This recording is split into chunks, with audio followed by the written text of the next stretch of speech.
काढण्यासाठी काठी बुडवतोय किशोर. ते बघा इतक्या तिरबिरा करू ना.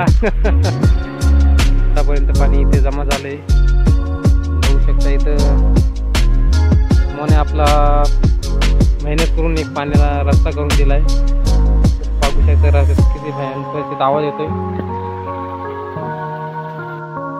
पूर्ण वावराचं आपल्या शेतामध्ये जेवढं पाणी पावसाने जमा होतं पूर्ण इथे जमा होतं. पुरे पाण्यात डिपी आहे. 2 डिपी आहे. पाणी पूर्ण चारी बाजूनी दोन बाजूनी वेळा घातलाय.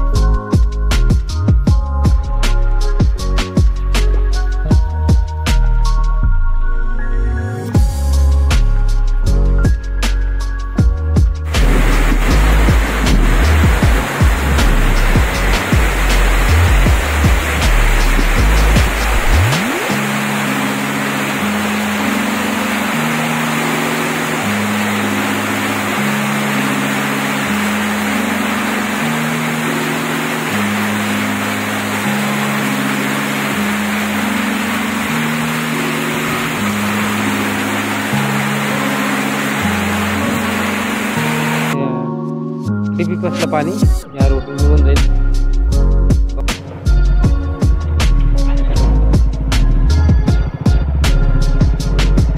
कुठे जायचं पण नाही.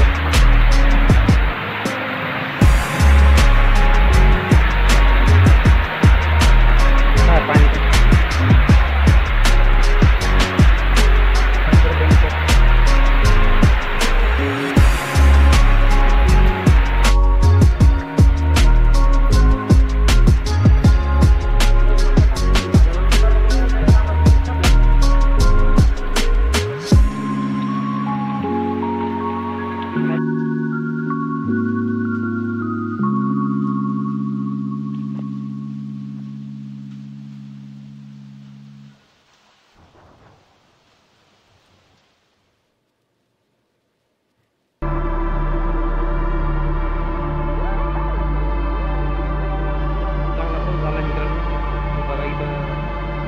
टाकत चालू होता. आज 2-1 किलो घेऊन टाकला.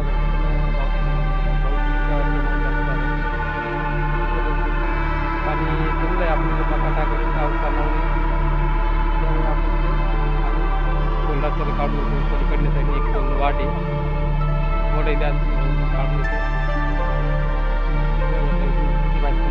तिथं मुख पेरला. बघा आपल्या वावरामध्ये डीपी आहे. डीपी कसली बघा पुरे पाण्यात डीपी आहे. 2 डीपी आहे. पाणी पूर्ण चारी बाजूनी 2 बाजूनी वेळा घातलाय. पुऱ्या वावराचं पाणी आपलं इथे जमा होतं. त्यामुळे आपण इथं पण बांध केलाय डीपी जेणेकरून पाणी डीपी कसलं पाणी या रोडून निघून जाईल. कोलवड आहे. या कोलवाड्यामध्ये पाणी आपल्याला नाली करून काढून द्यायचं आहे. कारण की 2 दिवसानंतर आपल्याला इथं आऊत चालेल आणि इथं मका पेरतो. त्यामुळे ट्रॅक्टर वगैरे चालणार नाही. पूर्ण चिखल झाला मित्रांनो. एकदम काळी माती कटक वगैरे चालतात ना.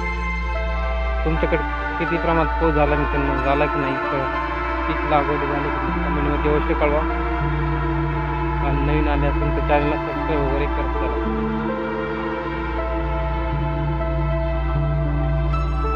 पूर्ण वावराचं आपल्या शेतामध्ये जेवढं पाणी पावसाने जमा होतं पूर्ण इथं जमा होतं मित्रांनो. हे कमीत कमी 1 ते 1.5 फुटापर्यंत पाणी इथे जमा झालंय. बघू शकता इथं मोने आपला मेहनत करून एक पाण्याला रस्ता करून दिलाय. बघू शकता रस्त्यात किती भयानक परिस्थितीत आवाज येतोय.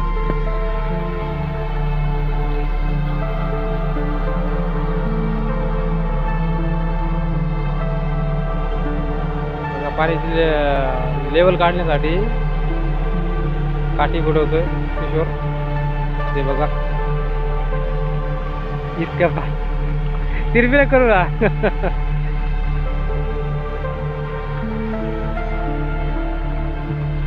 तरी बी 2 फुटापर्यंत आहेच ना.